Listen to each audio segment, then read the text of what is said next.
Ըստ խնդրի երկու տուփում կա 37 մատիտ։ Պահանջվում է պարզել, թե որքան մատիտ կա տուփերից յուրաքանչյուրում, եթե հայտնի է, որ առաջին տուփում կա երկրորդ տուփի մատիտների կեսից 4-ով ավելի մատիտ։ Շատ լավ, գիտենք, որ երկու տուփերում միասին 37 մատիտ կա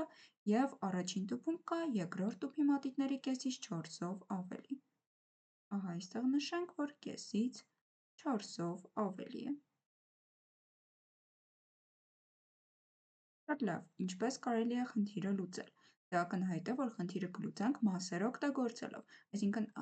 տուփերից մեկի մատիտների քանակը ինչ-որ մասով կնշանակենք հատվածով և կփորձենք արտահայտել մյուսինը։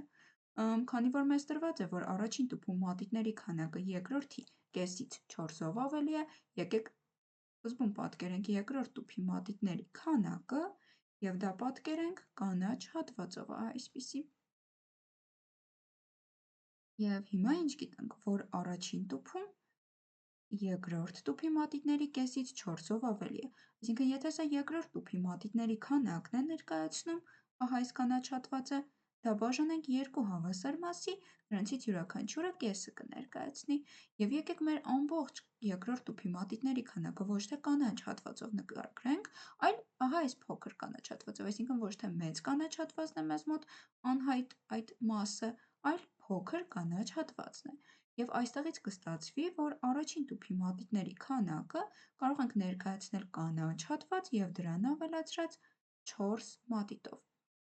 Շատ լավ, ստացվեց մենք նկարագրեցինք առաջին և երկրորդ տուփի մատիտների քանակները ընդամենը մեկ անհայտ հատվածով։ Հիմա մեզ պետք է արդեն օգտագործել ահա այս փաստը, որ երկու տուփերում միասին կա 37 մատիտ,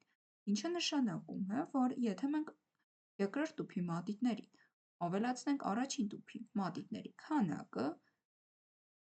իսկ երկրորդ տուփում կար երկու կանաչ հատվածի չափ մատիտ, առաջինում մի կանաչ հատված գումարած 4։ Սա մեզ մոտ առաջինն է, սա մեզ մոտ երկրորդն է։ Մենք գիտենք, որ այս ամենը հավասար է 37-ի։ Շատ լավ, դա արդեն այստեղից հետո քայլերը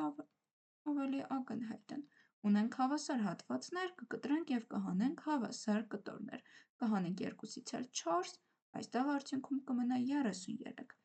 Դե հիմա մեզ մոտ ստացվում է, որ 3 կանաչ հատվածը նկարագրում է 33 մատիտ։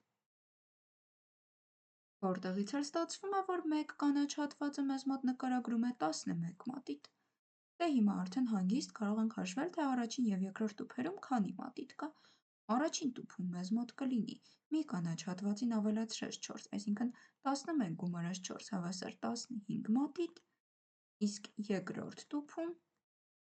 կլինի մեզ մոտ 2 անգամ 11, 2 հատ կանաչ հատվածին համարժեք մատիտ։ Եվ սա կարող ենք միանգամից տուգման նման էլ կատարել, բոլոր մատիտների քանակից 37-ից հանենք առաջին տուփի մատիտների քանակը 15 ու արդյունքում երկու դեպքում էլ ստանում ենք 22 մատիտ։ Ուստի վստահորեն կարող ենք ասել, որ առաջին տուփում 15 մատիտ է, իսկ երկրորդում 22։ Շատ լավ, եկեք ամփոփենք խնդրի լուծումը շատ արագ։ Ինչ ունենք, երկու պայման ընդամենը, երկու տուփերում միասին 37 մատիտ կա և առաջին տուփում կա երկրորդի կեսից 4-ով ավելի մատիտ։ Սկսեցինք հատվածներով նկարագրել։ Կարող եք իհարկե հակառակ ձևով էլ նկարագրել, սկզբում առաջին տուփի մատիտները պատկերել, այնուհետև երկրորդինը, բայց էական տարբերություն չկար, ուղղակի ըստ ցանկության, ինչպես հարմար է։ Մենք նախընտրեցինք այս լուծման մեջ պատկերել այսպես. երկրորդ տուփի մատիտների քանակը, այնուհետև դա կիսել ու նկարագրել առաջին տուփինը։ Դրանից հետո օգտագործեցինք այս պայմանը, որ միասին ունեն 37 մատիտ և նկարագրեցինք ահա այս տեսքով, միացրինք բոլոր մատիտների քանակները հատվածներով ու հավասարեցրինք 37-ի։ Գտանք մի կանաչ հատվածը քանի մատիտ է նկարագրում ու այդտեղից էլ հաշվեցինք արդեն յուրաքանչյուր տուփում քանի մատիտ կա։ Ուստի մեր պատասխանն է 15 և 22 մատիտ։ Այսքանով խնդրի լուծումը կարող ենք ավարտել։